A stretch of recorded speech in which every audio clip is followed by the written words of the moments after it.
Están entrando, esperamos un cachito que se estabilice y empezamos.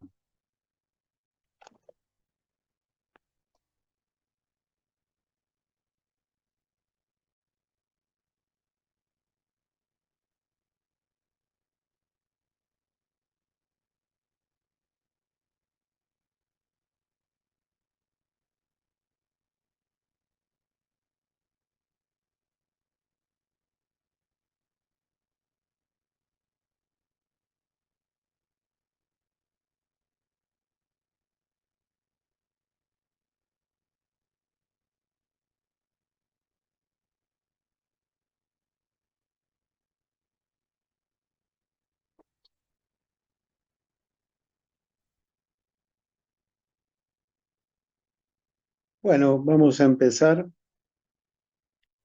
Vamos a hablar básicamente de dos temas. Vamos a hablar de constipación y vamos a hablar de tratamiento de la constipación. La constipación es una enfermedad muy frecuente. Se encuentra más o menos en el 16% de la población. Pero si usted toma a los pacientes de más de 70 años, esas cifras pueden aumentar hasta el 40% de la población. Es difícil definir constipación.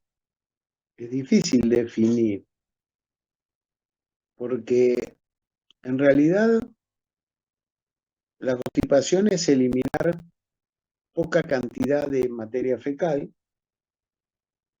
pero ahí el problema es cuánto es poca. Es también la tendencia a eliminar materia fecal excesivamente seca. Son trozos de materia fecal que parecen deposiciones de una cabra, por eso se habla de escíbalos caprinos. Y otros toman la frecuencia de la deposición como un indicador de la constipación. Entonces dice que es un paciente que tiene una deposición, menos de una deposición cada 2 días, o sea, menos de una cada 2 días. O algunos dicen que el paciente tiene menos de 3 deposiciones por semana. Pero además se agregan otras cosas, que la defecación es muy dificultosa, la expulsión de la materia fecal se torna dificultosa, a veces se torna dolorosa, requiere un gran esfuerzo y muchas veces el paciente se queda con la sensación de que la evacuación ha sido incompleta. A veces el paciente tiene que recurrir a comprimirse el abdomen o aún a extraer con los dedos la materia fecal de la zona rectal porque la materia fecal es muy seca y le cuesta eliminarla. Ya todo esto hay que tener en cuenta entonces en la definición de constipación. La constipación puede producir molestias, un malestar en el abdomen, una distensión del abdomen. A veces puede haber dolores tipo cólico. Es bastante común en mujeres con constipación una serie de manifestaciones inespecíficas como pérdida de apetito, cansancio, insomnio, inestabilidad emocional y calambres. Hay algunos puntos importantes del interrogatorio. El primero es, ¿cuándo empezó la constipación? Si es una constipación que empezó en la infancia, bueno, ahí tener cuidado de que no haya una enfermedad de Hirschsprung, que es el megacolon congénito por falta de plexos de Auerbach y Meissner, pero de causa congénita. El tiempo de evolución, o sea, cuánto tiempo lleva el paciente teniendo la constipación. Es muy importante si ha habido un cambio en el hábito intestinal. O sea, ¿esto qué quiere decir? El paciente dice, yo tengo constipación. Entonces usted le dice, ¿usted fue siempre constipado? No, doctor, yo hasta hace 8 meses era un reloj, iba de cuerpo todos los días a las 8 de la mañana.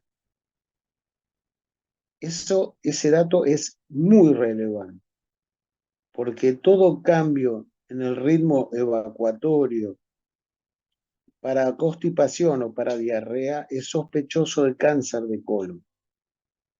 Y mucho más si es una persona añosa, mucho más si es una persona añosa.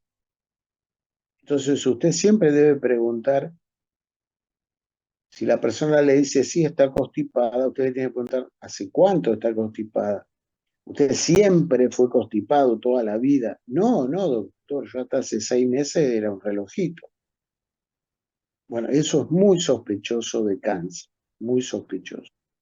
Y ahí la importancia que inmediatamente usted le pida la colonoscopia. Una causa muy común de constipación es el colon irritable. Pacientes que tienen colon irritable tienen o constipación o diarrea o alternancia, periodos de constipación y periodos de diarrea. Pero lo que es importante en el colon irritable es que el paciente relaciona su sintomatología claramente con los cambios emocionales. Y muchos que tienen colon irritable son bipolares. Hay que preguntar si el paciente usa muchos laxantes o enemas, porque eso nos da un indicador de la gravedad de la constipación, cuán seria es la constipación. También hay que preguntar si tiene deseos de defecar, porque hay pacientes que directamente ni siquiera tienen deseo defecatorio. Esos que no tienen deseo defecatorio son todavía más difíciles para trabajar su defecación, para trabajar esto de su constipación. Eh, los que tienen sensación de evacuación incompleta puede ser o porque los músculos rectales y pelvianos no se relajan adecuadamente después de la evacuación, pero hay que descartar que no tengan una neoplasia en el recto.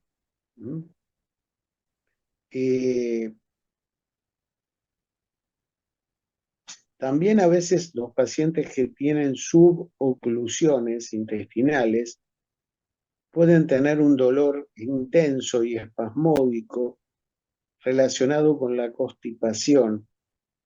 Eso está indicando de que hay una subobstrucción, muchas veces por un tumor. Puede haber dolor en la zona anorrectal, puede haber patología al hacer tanta fuerza, puede haber hemorroides, puede haber fisuras anales que pueden provocar dolor en la zona rectal. Hay que preguntarle al paciente qué come, y hay dos preguntas que son claras: si consume mucha fibra, si come frutas, verduras, si come salvado de trigo, y cuánta agua consume. Mucha gente toma poca agua, y el tomar poca agua tiene mucho que ver con la constipación. Siempre que un paciente cambia de horarios o cambia de hábitos o cambia de residencia o cambia de lugar donde vive o está un largo tiempo fuera de su casa, es común que pueda tener una constipación por los cambios en el agua, los cambios en la alimentación. Los antecedentes de haber tenido radiaciones en el colon, enfermedad inflamatoria intestinal o diverticulitis son importantes porque estas enfermedades pueden producir estenosis de colon. También es importante si hubo cirugías previas de colon. En los pacientes añosos y postrados es muy común que la constipación se complique con la aparición de un fecaloma. Fecaloma es como una piedra de materia fecal dura Pero el problema es que a veces arriba del fecaloma, la materia fecal es blanda y diarreica y se puede escurrir por los costados del fecaloma y producir una pseudodiarrea. Usted lo que tiene que hacer en esos casos, se tiene que poner un guante y hacerle un tacto rectal y va a encontrar que hay un fecaloma y que lo que usted está viendo no es una diarrea, sino una pseudodiarrea. Una vez me pasó, me llamaron para ver una viejita de un geriátrico, me llamó la hija por diarrea. Cuando yo la voy a ver a la abuelita, le palpo el abdomen, tenía el colon bastante ocupado, le pido guantes a la enfermera, le hago un tacto rectal y la viejita tenía un bolo fecal, un fecaloma, y la materia fecal se estaba escurriendo por los costados del fecaloma, o sea que no era una diarrea, era una constipación. Eh, Hay muchos factores psicológicos en relación a la constipación. Por ejemplo, hay pacientes que tienen rituales defecatorios. El tipo dice, yo solo puedo defecar en mi casa, en el baño de mi casa, leyendo un libro y escuchando música clásica. Si no tengo eso, no puedo ir de cuarto.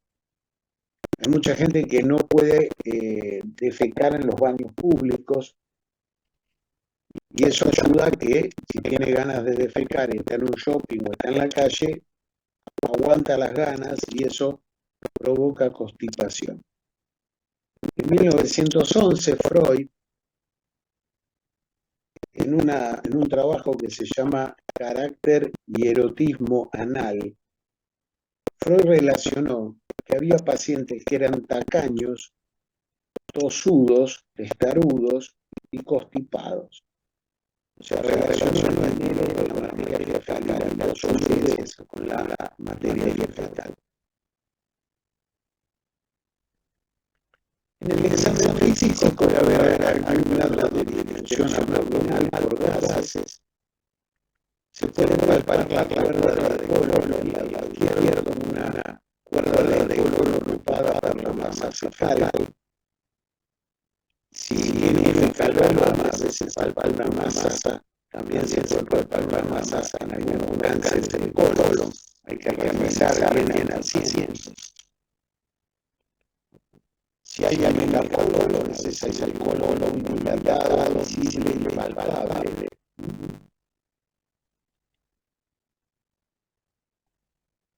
Distinguimos dos tipos de constipación. La constipación aguda. La constipación aguda aparece cuando hay dolores febriles, cuando el paciente entra tanto sobre la mama, cuando cambió la alimentación, cuando hay intervenciones quirúrgicas o cuando hay lesiones en la zona anal. Y después tenemos la constipación crónica.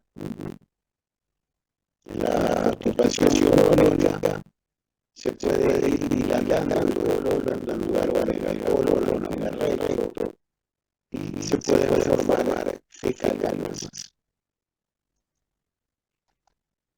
¿Cuáles son las causas frecuentes de constipación? Bueno, probablemente la causa más frecuente de todas es el colon irritable, al cual le vamos a dedicar una clase. Las embarazadas frecuentemente tienen constipación. El hipotiroidismo, siempre hay que pedir, usted recibe un paciente con constipación, siempre hay que pedirle las hormonas tiroides. El hiperparatiroidismo también cursa con constipación, por lo tanto hay que pedirle una calcemia. Si la calcemia está elevada, puede tener un hiperparatiroidismo, hay que pedirle una ecografía de las paratiroides y dosaje de paratormona. La hipopotasemia puede producir constipación. Los cuadros donde hay suboclusión, o sea, suboclusión es que hay una oclusión parcial del colon o del intestino delgado, puede ser por un cáncer de colon, por un pólipo, por un Crohn, una tuberculosis intestinal, una colitis isquémica, una endometriosis con siembras de endometrio en el peritoneo, y estenosis postquirúrgicas de colon, todos pueden cursar con constipación. Las patologías dolorosas rectoanales, por ejemplo las hemorroides, las fisuras, los abscesos y los prolapsos uterinos, pueden también producir constipación. Puede haber constipación de causa psicológico-social. Puede haber megacolon. Hay un megacolon no congénito. Son pacientes que tienen un colon gigante, un colon agrandado, y ese colon tan grande hace que puedan alojar mucha materia fecal sin tener ganas de evacuar. Entonces eso es un megacolon. El ilio va a dar constipación porque el intestino se paraliza. La neuropatía diabética autonómica, lo habitual dijimos hoy a la mañana era que da diarrea, pero a veces, algunos casos puede dar constipación.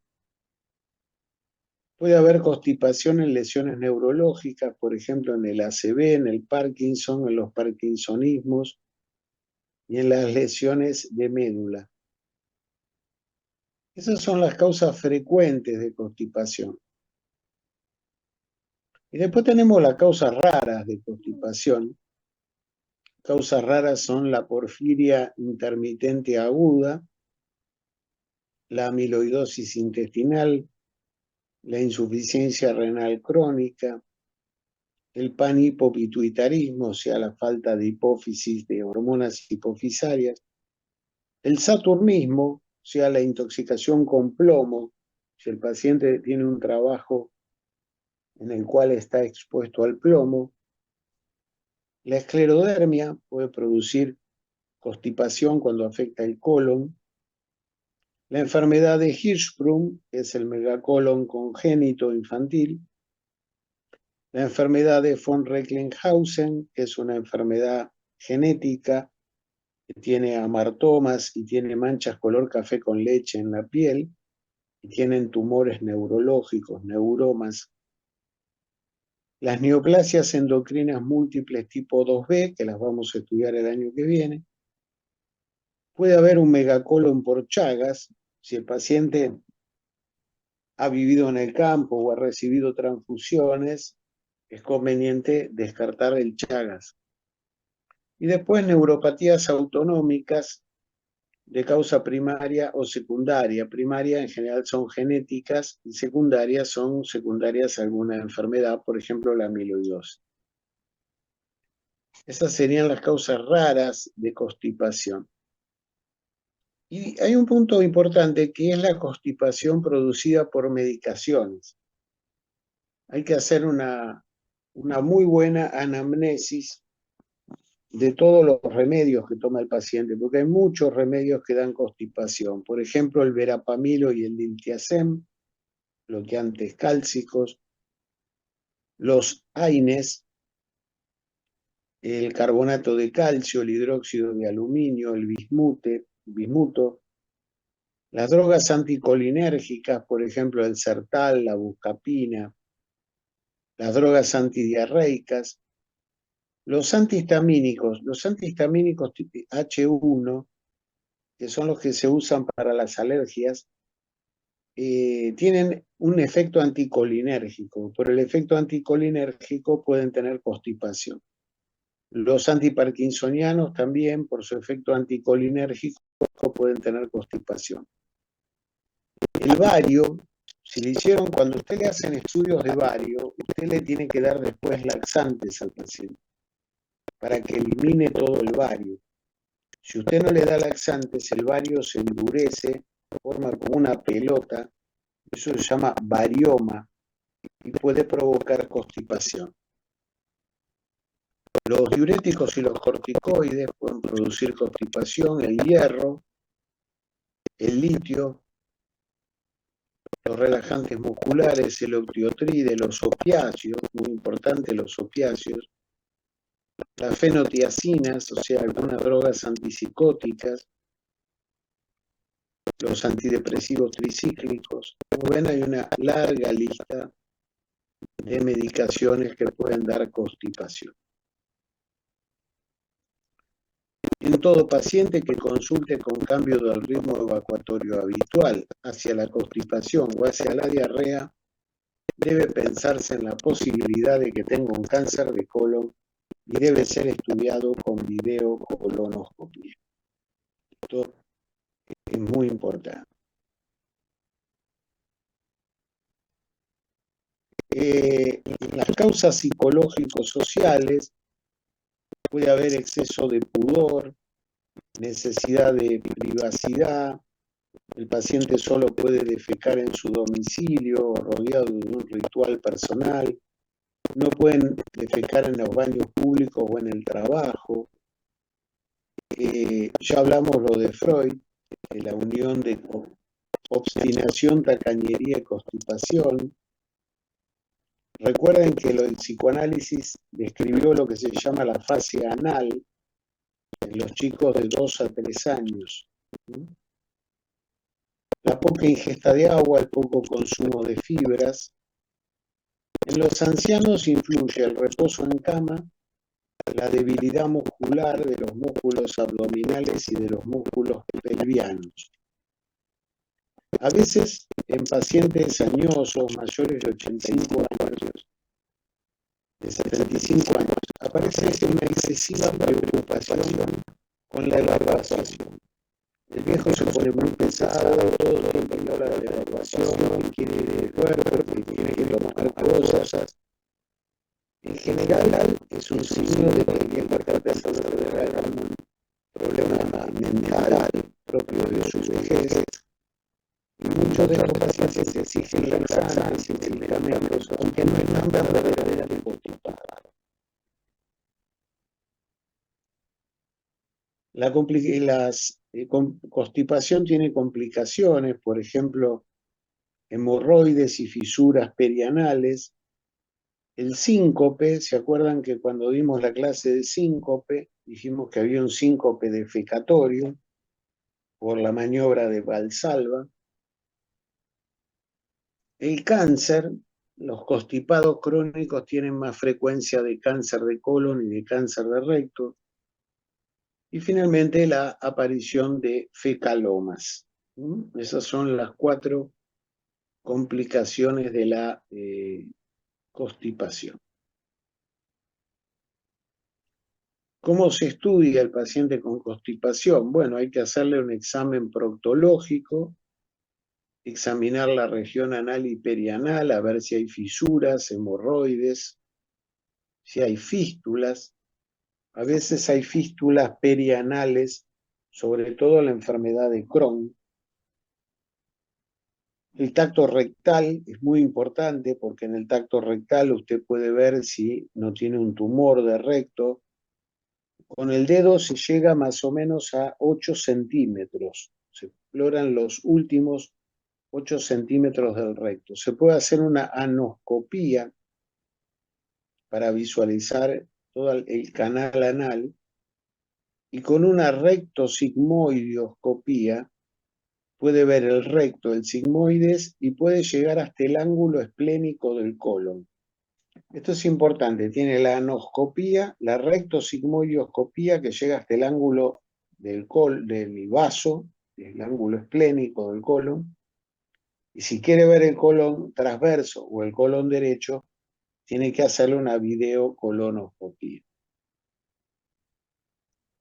El colon por enema con técnica de doble contraste se está usando cada vez menos. Permite ver si hay neoplasias, si hay pólipos, divertículos, estenosis. Permite ver la enfermedad de Hirschsprung como un megacolon. Permite ver si hay megacolon no congénito. La videocolonoscopía. A veces, si hay una enfermedad de Hirschsprung, hay que hacer una biopsia de recto, donde se va a ver que hay ausencia de los plexos de Auerbach y de Meissner. Por supuesto, si aparece una neoplasia o alguna zona con estenosis o una enfermedad inflamatoria intestinal, se hace también las biopsias correspondientes. En el laboratorio le damos mucha importancia si hay una anemia ferropénica, porque eso quiere decir que está perdiendo sangre microscópica, la serología de Chagas, dosaje de potasio, de calcio y de las hormonas tiroideas. Y después ya hay estudios que no se hacen de rutina, que no los va a hacer el clínico, que son estudios que va a pedir un especialista. El especialista en todo esto es el proctólogo, y en algunos casos el proctólogo puede pedir un estudio del tránsito intestinal colónico. Se utilizan marcadores radioopacos que se dan después del desayuno y se hacen radiografías todos los días hasta que todo el marcador haya sido evacuado. A veces se puede ver que hay una inercia de todo el colon, o sea, se estanca el marcador a lo largo de todo el colon. A veces hay una disfunción, pero solo del colon distal. A veces hay una obstrucción en el tracto de salida, en la zona recto-anal. Se puede pedir en algunos casos un cinedefecalograma, que es hacerle una película mientras el paciente está evacuando el intestino. Hay que tener ganas, ¿no? Y permite visualizar el recto y el canal anal durante el momento de la evacuación. Se coloca en el recto una sustancia de contraste y se toman radiografías y se ve cómo se hace la evacuación. Se puede hacer una manometría recto-anal para diagnosticar la enfermedad de Hirschsprung y se pueden hacer estudios electrofisiológicos de los músculos que participan del acto defecatorio. Esos son los estudios. Yo les quiero contar, antes de que sigamos, les voy a contar uno, dos o tres pacientes. Un día yo estaba en segundo año de la residencia, era jovencito, yo tenía 26, 27 años, un domingo. Me llama mi suegro, me dice, mira, tenemos una gente amiga que vive en Flores y la mamá de esta señora está mal, es una viejita, ¿no la podés ir a ver a la casa? Sí, le digo, mira, estoy al pedo acá en casa, agarro el auto y voy. Llego, me cuenta la hija que la viejita estaba con dolor al orinar, estaba con fiebre, o sea, daba la impresión de una infección urinaria. Pero como buen clínico, yo le hago un interrogatorio. Entonces la señora me dice que la mamá tiene una fibrilación auricular y que la atendía un prestigioso cardiólogo de Buenos Aires que la veía todos los meses en su consultorio. Todos los meses la veía. Entonces, en un momento le digo, ¿y cómo va de cuerpo su mamá? Ay, doctor, es una lucha. Ya no sé qué darle. Probé con supositorio, probé con cirulaxia, probé con Zen, probé con todos los laxantes que a usted se le ocurra y cada vez le cuesta más ir de cuerpo. Ah, le digo, claro, su mamá siempre fue constipada. No, esto empezó hace 8 meses. Ella antes siempre iba bien de cuerpo. Ah, entonces la voy a revisar. La viejita estaba con una infección urinaria, entonces estaba molesta, era difícil palparle el abdomen. Pero cuando le palpo el hígado, le encuentro que tiene un hígado con nódulos, metástasis. Entonces salgo afuera con la señora, le digo, mire, su mamá tiene una infección urinaria, vamos a medicarle la infección urinaria, pero a mí lo que me preocupa, le digo, es que su mamá tiene un hígado con nódulos, esos pueden ser metástasis. La tipa me dice, usted está equivocado. Entonces, digo, perdóneme, le digo, pero el médico acá soy yo. no es usted. Entonces me dice, no, no, pero no puede ser que mi mamá tenga eso. No, mire, yo entiendo que a usted le genere un impacto emocional esto, pero si su mamá tiene esto, yo se lo tengo que decir. Mire, hagamos una cosa, vamos a pedirle una ecografía a su mamá. Yo el domingo que viene vengo de nuevo, vemos cómo está de la infección urinaria y vemos la ecografía. Bueno, domingo la voy a ver a la viejita de nuevo, cuando entro la hija está pálida. Entonces me dice, acá le hicieron la ecografía, doctor, pero el ecografista dice lo mismo que usted. Ujú. Ah, le digo, no me diga. Entonces miro la ecografía, decía, tiene 4 o 5 metástasis hepáticas. Entonces, bueno, pero vamos a ver a su mamá. La viejita estaba mejor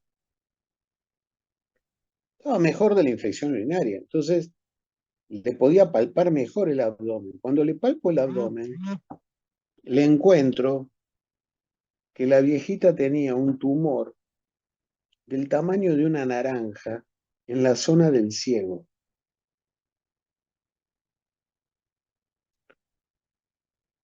¿Hasta acá me escucharon? Sí, Hola. sí, doctor. Profe, Bien. Ahora la pregunta es, ¿por qué no lo vio el cardiólogo? Porque él iba todos los meses al cardiólogo. porque es cardiólogo. Porque es cardiólogo y solo le revisaba el corazón y el pulso y la presión. Nunca le puso una mano en el abdomen. Pero si él hubiera interrogado, la hija le hubiera dicho que estaba la hijita muy constipada y que había un cambio del ritmo evacuatorio. Otro caso. Me llama un alumno de la facultad. Mire, doctor, quiero que vaya a ver a mi abuelo. ¿A tu abuelo? Sí, sí, él vive en Once, cerca de la Facu, me dice, cerca de ahí de San Luis y la Rea. Me dice, pero quiero que lo vaya a ver porque no está bien, tiene molestias de la panza. Y bueno, voy a ver. Llego, me encuentro con un señor de 72 años, ponele. Digo, ¿qué tal? ¿Cómo le va? ¿Qué le pasa? Mire, doctor, yo ando con unas molestias en el abdomen, en la panza, estoy con un malestar en la panza. Ah, le digo, ¿y cuánto hace que tiene el malestar? Y ya hace como 6 meses. Le digo, bueno, pero usted se dejó estar bastante, ¿por qué no me llamó antes? No, no, no, me dice, espere, doctor. Yo fui a ver a 3 gastroenterólogos. Ah, no me diga. ¿Y qué le dijeron? No, que no tenía nada, que no era nada, que hiciera una dieta, que no era nada. Digo, perdóneme, ¿le palparon el abdomen? No. Ah, no le palparon el abdomen. Bueno, a ver, acuéstese en en la cama. Le palpo el abdomen. El viejito tenía en el colon izquierdo un tumor del tamaño de una naranja. Le digo, bueno, mire, usted tiene un tumor acá en el colon. Se tiene que operar. Mañana lo internamos y usted se opera. Lo internamos, le hicimos la colonoscopía, la biopsia, se confirmó que era un cáncer, se operó. Entonces, le sacaron el tumor, no tenía metástasis, estaba todo limpito. Me dice el hijo, le hacemos quimioterapia. El nieto me dice, le hacemos quimioterapia. Le digo, mira, si fuera mi abuelo, yo no le hago quimioterapia, tiene 70 y pico de años, está bien. Si aparece una metástasis, vemos, pero por ahora está bien, no lo jodamos, tiene 70 y pico de años, no lo jodamos. Bueno, pasan 10 años, yo lo daba por muerto al viejo. Un día suena el teléfono en mi casa. ¿Qué tal, doctor Rey? ¿Cómo anda? Quiero que me venga a ver. Bueno, voy a verlo. Una boludez, no tenía nada. ¿Y qué tal? Le digo, ¿cómo anda? Bien, doctor, nunca tuve más un problema. El colon está todo bárbaro, todo bien, no tengo más. Entonces, el viejo vivió más de 10 años después del cáncer. Pero si yo no se lo encontraba, el viejo se moría.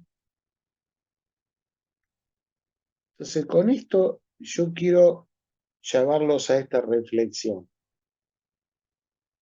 La medicina es difícil, pero si usted no revisa a la gente, es mucho más difícil.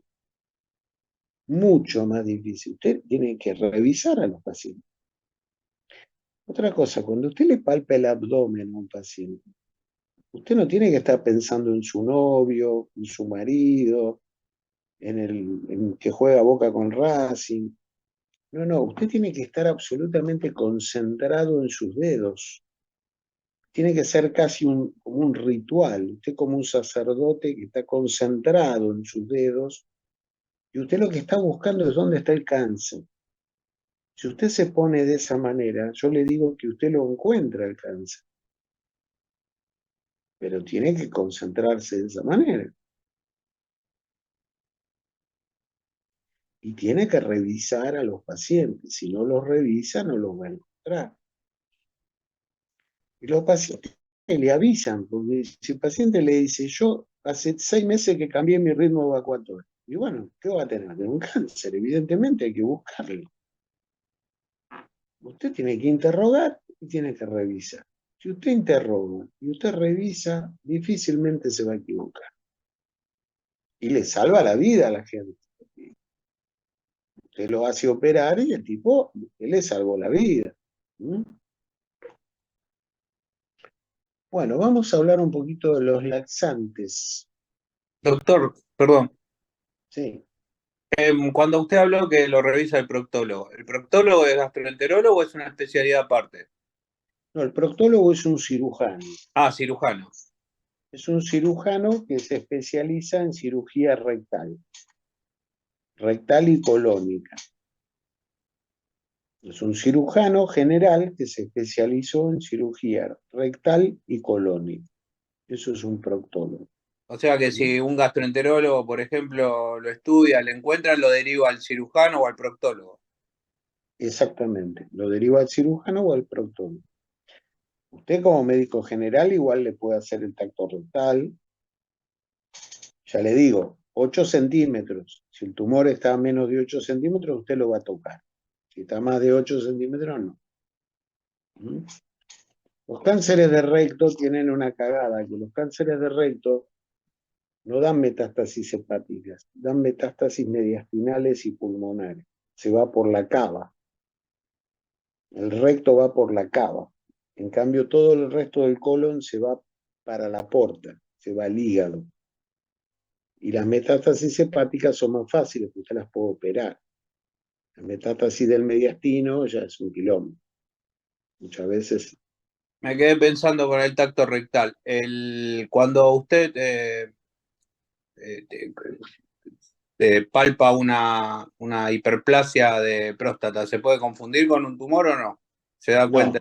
No, no. Si vos estás canchero de palpar, no. Porque la hiperplasia de próstata la vas a ver en la cara anterior. Sí, Porque la próstata crece empujando el recto para atrás. sí, sí, sí. Pero el cáncer de recto lo podés encontrar en cualquier otra de las paredes. Claro, está bien. No necesariamente en la cara anterior. ¿Entiendes? Sí, sí, perfecto. Bueno, se denominan laxantes a los fármacos que promueven la defecación y se los puede clasificar por sus características químicas, pero yo prefiero clasificarlo por el efecto y por el tiempo de latencia hasta lograr la evacuación. Entonces hablamos de un primer grupo que son los laxantes suaves. Los laxantes suaves hay dos tipos. El primer tipo se llaman laxantes surfactantes de efecto retardado. Laxantes surfactantes de efecto retardado. Son laxantes que aumentan la permeabilidad del intestino con pérdida de agua y de lípidos en la materia fecal. El que más se usa es el picosulfato de sodio. Vienen en gotas o en comprimidos o en cápsulas se ingiere a la noche y produce la deposición a la mañana siguiente. Y ahí tenemos varios nombres comerciales conocidos: el opalino, que es picosulfato de sodio, viene en gotas, comprimidos y granulados; el Rapilax, que viene en comprimidos y gotas; el Gotalax, que viene en gotas; el Dulcolax, que viene en perlas; y el Agarol Gel Caps, que viene en cápsulas. Todas son de picosulfato de sodio. Después tenemos los laxantes que se llaman osmóticos no salinos. Ahí tenemos la lactulosa, que es el que más se usa, la glicerina, el sorbitol y el manitol. Empecemos por la lactulosa. El nombre comercial es el lactulón, viene en jarabes. La lactulosa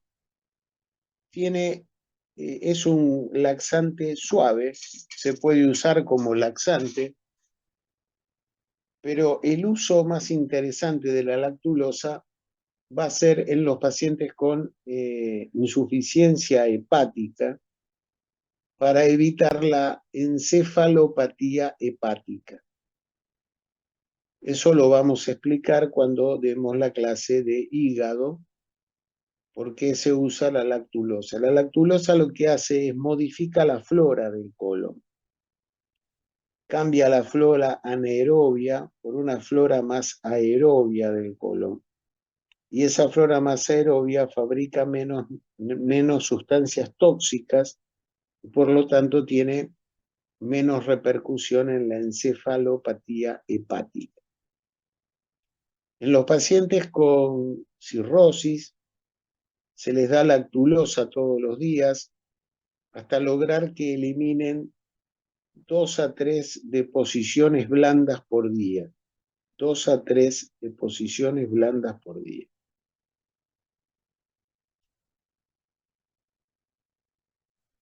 Después tenemos la glicerina. La glicerina se vende en supositorios. Hay supositorios para adultos y hay supositorios para niños.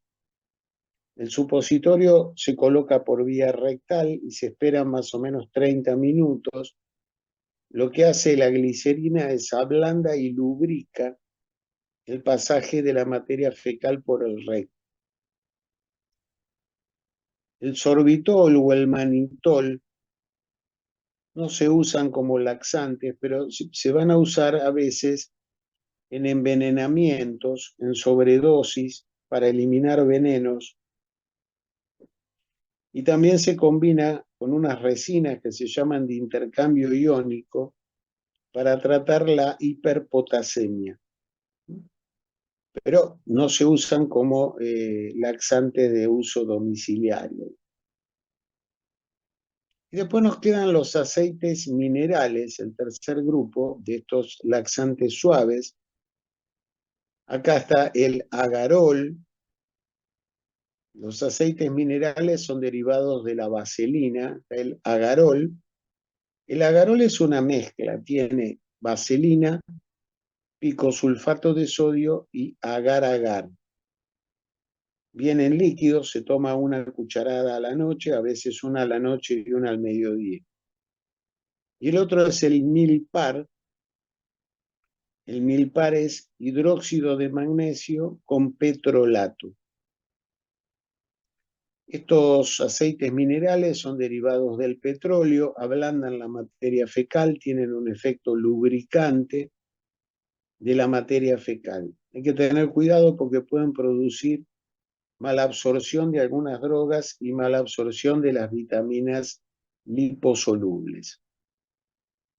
Entonces, repasamos. 3 tipos de laxantes suaves: el picosulfato de sodio en todas sus presentaciones, la lactulosa, la glicerina y los aceites minerales que son derivados de la vaselina. Ahí tenemos el agarol como la marca más común. Después tenemos los laxantes que estimulan la motilidad. Estos son laxantes más intensos, con un efecto más fuerte y que suelen producir dolor abdominal. Por supuesto, nunca deben usarse laxantes cuando hay abdomen agudo. Producen la evacuación entre las 6 a 8 horas de la ingesta. Actúan de varias maneras, disminuyen la absorción de agua y electrolitos a nivel intestinal, aumentan la permeabilidad de la mucosa, inhiben la ATPasa sodio-potasio intestinal, aumentan las prostaglandinas y el AMP cíclico. Hay dos grupos. El primer grupo es el grupo de la fenolftaleína y el bisacodilo. El bisacodilo, el nombre comercial es el Modatón. Vienen comprimidos de 5 miligramos y es uno de los que más se usa. La fenolftaleína está en un laxante que se llama genolaxante, que tiene fenolftaleína, simeticona y aloe.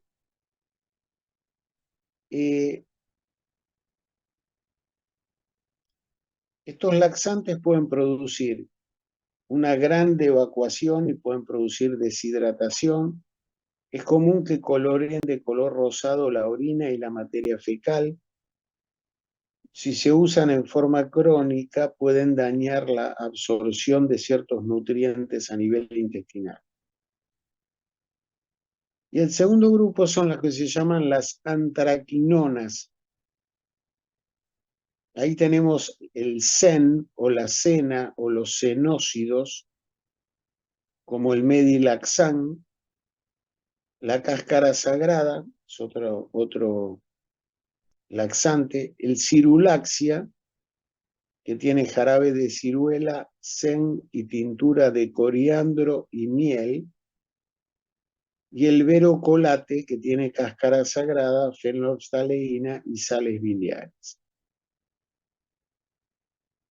No deben ser usados en forma crónica, pueden producir diarrea, dolor abdominal, orina de color amarillo amarronado a orinas rosadas, y por el uso crónico pueden producir una pigmentación melánica en la mucosa del colon. Entonces yo el día del examen le puedo preguntar, nómbreme 5 laxantes suaves y explíqueme cómo actúan. O le puedo preguntar, nómbreme 2 o 3 laxantes estimulantes de la motilidad, explíqueme cómo actúan y cuáles son. Tiene el zen, la cáscara sagrada, la cirulaxia, el bisacodilo, la fenolftaleína. Y después tenemos los laxantes muy rápidos, muy rápidos, que son los que actúan en 1 a 3 horas. Estos, usted dirá, ¿y para qué quiero un laxante que actúe tan rápido? Si yo lo tomo a la noche, a las 3 de la mañana me voy a levantar para ir al baño. No, pero estos se usan para limpiar el colon. Limpiar el colon para hacer un colon por enema o para hacer una colonoscopía o para hacer una cirugía de colon. Siempre es conveniente limpiar el colon antes de una cirugía para que haya menos bacterias en el colon. Acá tenemos, hay varios grupos, están los rápidos osmóticos y salinos. Uno es la leche de magnesia Philips, que es hidróxido de magnesio, y otro es el Nigalax, que es bisacodilo con docusato de sodio con lauril sulfoacetato de sodio. Y después está el aceite de ricino o el aceite de castor, que es la limonada Rocher. Es extraído de una planta que se llama Ricinus communis, que tiene ricina y el ácido ricinoleico. Tiene un efecto catársico tremendo, te limpia todo el colon en 4 o 5 horas, te limpió todo el colon. El problema es que puede producir severa deshidratación, trastornos electrolíticos y no debe ser usado en embarazadas porque aumenta las contracciones del útero. Después tenemos algunos laxantes nuevos. Uno es el polietilenglicol 3350. Polietilenglicol 3350. Este anda muy bien. El nombre es el Agarol Pur. Agarol Pur. Viene en sobres de 17 gramos.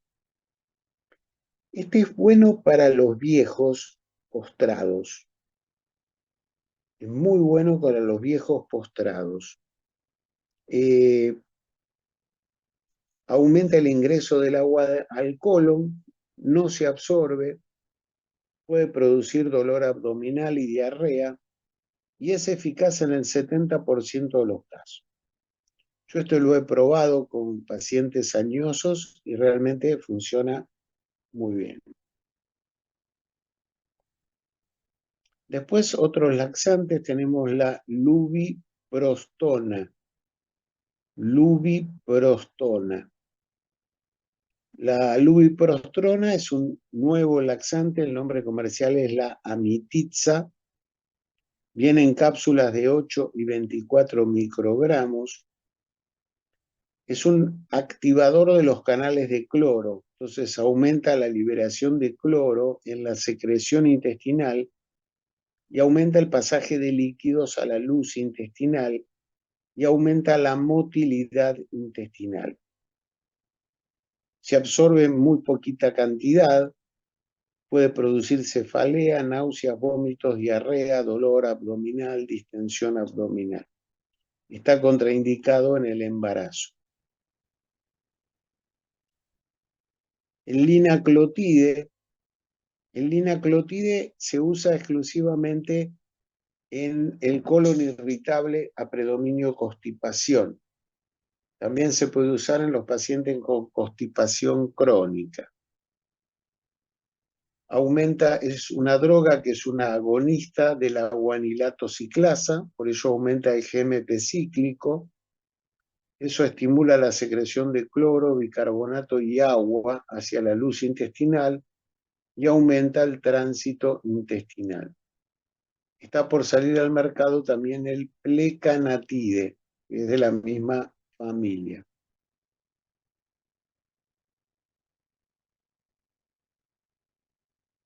El prulacopride no vamos a hablar porque todavía no está aprobado por la FDA. Sí hay que hablar de la constipación en los pacientes oncológicos. Los pacientes oncológicos que reciben opiáceos por dolor, los opiáceos, el efecto adverso más importante es la constipación. Entonces han salido algunas drogas que tratan de antagonizar el efecto constipante de los opiáceos. Una es la metilnaltrexona, que es el Relistor, y otra es el Albimopan, que es el Enterej. Estas dos drogas se pueden usar para antagonizar la constipación en los pacientes que tienen constipación por opiáceos por tener cáncer. Y finalmente tenemos los enemas. Hay enemas, los enemas se preparan en una especie de jarra. Pueden ser enemas con agua y jabón, que se llaman enemas jabonosos, o pueden ser salinos con agua y sal. Se administran con un irrigador que se introduce en el recto y se eleva el tachito donde está el líquido hasta que el líquido penetra en el recto y en el colon. En los pacientes que tienen fecaloma se usan unos enemas especiales que se llaman enemas tipo Murphy, que se hacen con miel, leche y agua oxigenada. El agua oxigenada rompe el fecaloma y la miel lubrica. La miel lubrica. También existe lo que se llama microenemas, es el enemol, para evacuar los últimos centímetros del recto. El enemol tiene fosfato monosódico y fosfato disódico. Bueno, esa es toda la farmacología de la constipación. No hablamos de la farmacología del colon irritable, esa la vamos a dar cuando demos la clase de colon irritable. Yo lo que les digo es una cosa, ¿no? Y esto se lo digo siempre a los alumnos. Nadie sabe farmacología digestiva. Nadie tiene la más puta idea de la farmacología digestiva. La farmacología digestiva se habla a través de los nombres comerciales, pero nadie tiene la más... Usted le pregunta a un médico, ¿qué es la buscapina? No tiene la menor idea. ¿Qué es el Sertal? No tiene la menor idea. Usted le pregunta, ¿qué es el agarol? No tiene la menor idea. ¿Es lo mismo el agarol que el Dulcolax? ¿Es lo mismo darle agarol que Modaton? No tienen la más puta idea. Yo lo que pretendo es que ustedes sepan farmacología digestiva, por lo menos las cosas mínimas. Las cosas mínimas es manejar 2 o 3 laxantes suaves, manejame 1 o 2 laxantes que estimulan la motilidad, manejame un laxante que evacúa rápidamente el colon para hacer estudios, y de los nuevos, este que ha salido, el Agarol, este nuevo que les dije, el último que les dije, el polietilenglicol 3350, el Agarol Pur, ese está bueno. Ese realmente está bueno para gente postrada, para viejitos, funciona bastante bien. Vienen sobres, esos sobres usted lo diluye en agua y se toma un sobre todas las noches.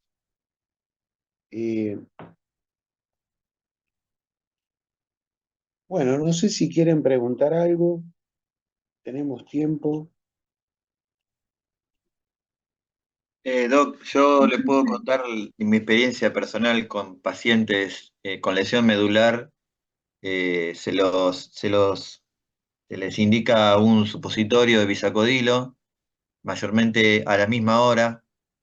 Es como que se les dice que el intestino así se educa y llega un momento tal, no con todos, pero con la mayoría, que el intestino empieza como a funcionar solo sin esa medicación. Hay que sentarlos en el baño, bueno, todo como un protocolo que hay que hacer, pero con el tiempo se indica eso y arrancan, digamos. También algunos necesitan la estimulación rectal, de la ampolla rectal, y vos comprobás que con eso, a veces solamente con eso va y sin medicamento. Pero bueno, hay que tomarse Ese trabajo. ese trabajo. Muy bueno tu aporte, porque realmente los pacientes así con lesiones medulares y todo eso, la constipación es un problema. Y hay otro tema, que los supositorios tienen como una forma de bala, y la mayoría de las personas lo ponen con la punta, digamos, de la bala, y en realidad va al revés, para que sí, para que el peristaltismo no los expulse y permanezca más tiempo dentro del intestino, digamos, de la ampolla rectal, y haga efecto, pues si no lo escupe solo y queda... Mira, Sí, interesante, sí. eso es muy interesante. Bueno, ves, esas son las cosas prácticas que a veces hay que saber y hay que poner. Otra cosa, los enemoles y los supositorios hay que ponerlo en un decúbito lateral y rotarlo, cambiarle de decúbito para que no salga, digamos. La gente se los pone así y así queda, pero en realidad hay que invertir el decúbito. Bueno, escúchame, yo te invito a lo siguiente. ¿Por qué no me haces un párrafito de 10 renglones que diga manejo de la constipación en pacientes con lesiones neurológicas? Y me contás todo esto, lo que se hace, lo que ustedes hacen, y lo ponemos en el libro, lo agregamos en el libro. Bueno, ¿cómo no? Si ustedes miraron el libro, hay capítulos que están escritos por alumnos. Por ejemplo, cuando estudiamos hepatitis, todos los capítulos de hepatitis los escribieron 2 alumnos. Y yo el concepto que tengo del libro es que el libro es como una catedral medieval. Las catedrales medievales se tardaban 400 años en construirlas. Entonces se iba construyendo con el aporte de múltiples generaciones. Entonces, si alguno de ustedes tiene alguna información valiosa, no tengan ningún problema de escribírmela, me la mandan. Por supuesto, yo veo si es pertinente, si no es pertinente, si no es una cosa muy sofisticada. Y la ponemos en el libro, porque es una información que es valiosa. Entonces, he tenido alumnos que me escriben y me dicen, yo tengo ganas de mejorar el capítulo de neumotórax. Bueno, fenómeno, mejórelo. Si usted lo mejore, lo que me pone bueno, yo lo voy a meter en el libro, seguro. Sí, por supuesto, si lo que me manda no está bueno, no, evidentemente no. Pero sepan eso, que lo que ustedes quieran aportar y cosas nuevas y novedosas o cosas que ustedes tienen experiencia. Por ejemplo, una vez tuvimos un chico que hacía estudios de sueño. Entonces nos enseñó un montón de cosas porque él todas las noches hacía 3, 4 estudios de sueño, nos trajo estudios de sueño para ver. Bueno, eso es muy valioso. Podamos aprender cosas nuevas todos, cosas que no sabíamos. ¿Mm? Así que si tenés ganas, no te digo que escribas un capítulo, 10 renglones donde pongas constipación en pacientes con lesiones medulares o lesiones neurológicas. ¿Cómo la manejan? Nada Bueno, más. muy bien, ¿cómo no? Bueno, buenísimo, buenísimo. No sé si quieren preguntar alguna otra cosa, si hay alguna duda. Profe, yo le quería preguntar Sí. que si estas cosas, el lactulón, todas estas cosas que se dan para que la persona no esté constipada, si no genera o puede generar daño, porque hace toda esa cosa, ese acelere tremendo. Se me ocurrió pensar eso, ¿no? Si Mira, no dañan algo. los estimulantes de la motilidad, los estimulantes de la motilidad se usan poco. Se usan poco y hay que usarlos en caso que uno considere que no responden a los otros. En general se usan los más suaves, se usa el agarol, se usa la lactulosa, se usa el picosulfato de sodio. Esos son los que más se usan. Los estimulantes de la motilidad se usan poco, poco. Y hay que usarlos con cautela, no es para usarlo todos los días. Usarlo en una situación en particular. Los que se usan para los estudios, eso no hay problema, porque se da una vez sola el día que se va a hacer el estudio. Entonces, no hay mucho problema, porque es una vez en la vida que te haces el estudio, que te haces la operación. Entonces, en general, no hay mucho inconveniente. ¿Mm? Doc, y la reposición de las bacterias intestinales y todo, no, con los relajantes también, no, ¿cómo hacemos? No, los laxantes no cambian mucho la composición de las bacterias del colon, salvo la lactulosa. La lactulosa sí, porque la lactulosa modifica el pH del colon. Al cambiar el pH del colon, hace que las bacterias anaerobias no puedan proliferar con tanta facilidad y que predominen la flora aerobia. Como la flora anaerobia es la que fabrica mayor cantidad de sustancias tóxicas que viajan al hígado, si el paciente tiene cirrosis, no las puede detoxificar y eso produce la encefalopatía hepática. Pero los otros no producen mucha alteración así en la flora. No cambian mucho la flora colónica. Ok, una última pregunta. Por supuesto, si usted le da laxantes y el tipo por el laxante termina con una diarrea y está 4 días con la diarrea, le va a producir cambios en la flora colónica, pero ahí los cambios se le está dando la diarrea aguda. Eso vamos a hablar cuando demos la clase de diarrea aguda, que creo, si no me acuerdo mal, diarrea aguda vemos la semana que viene a las 6 de la tarde, 6:30.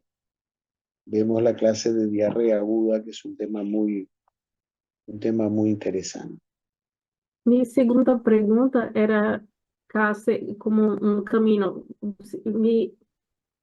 Yo raciociné así porque usted también dijo que no podría poner laxantes, sí, laxantes en abdomen agudo.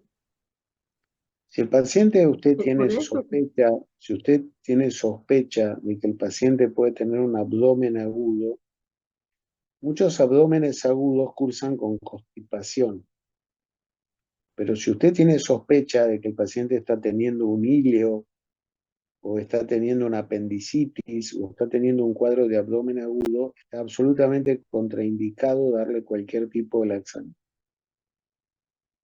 ¿Mm?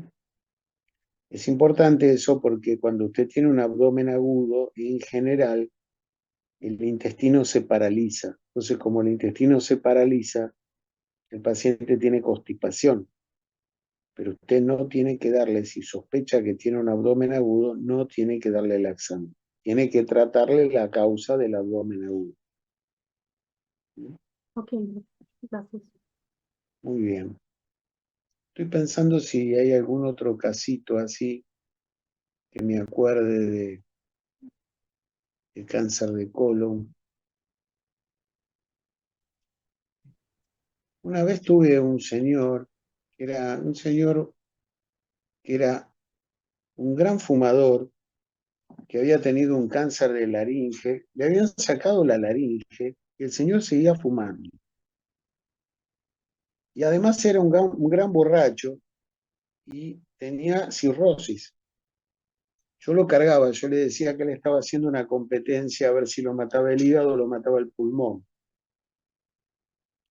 Entonces un día viene y me dice, usted sabe que ando con una molestia acá en la zona del apéndice.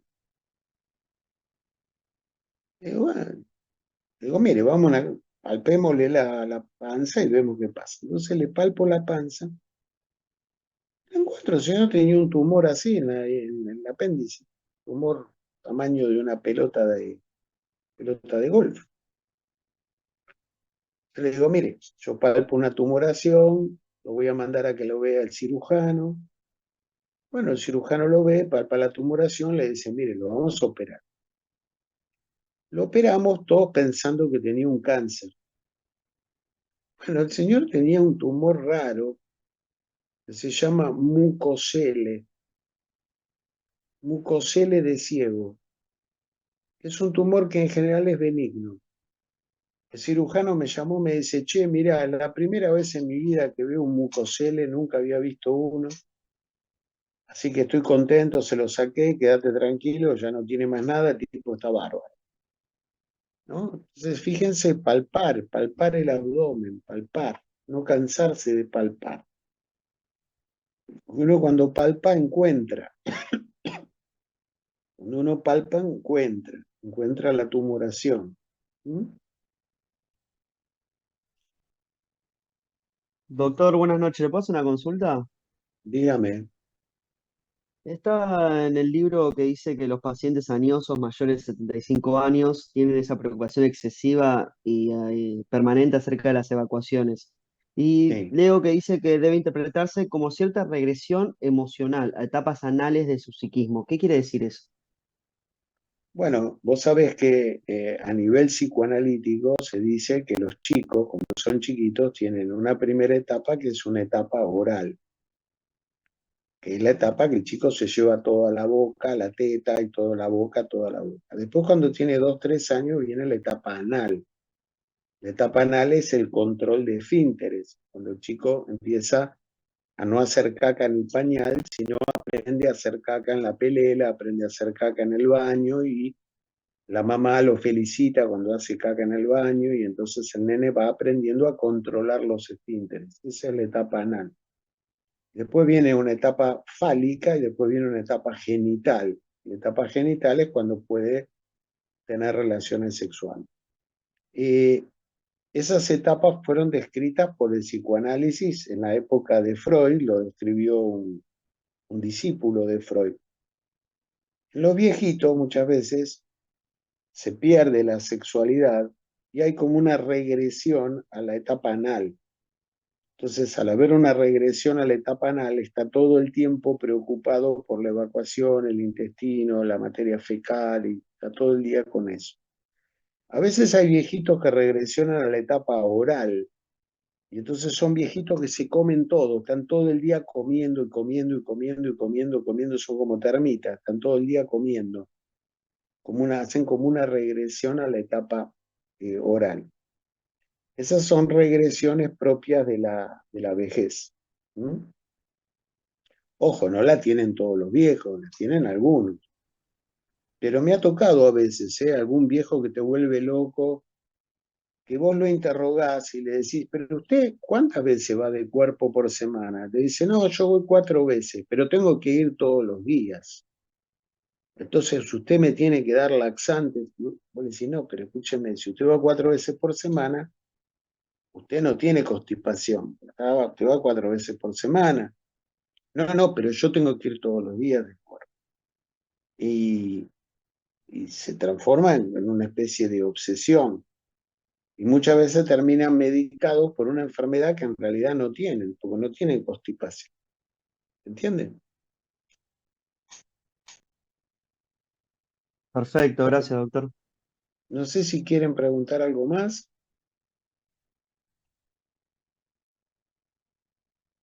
Entonces, lo más importante de esta clase de hoy es que usted no se traiga un cáncer de colon o de recto.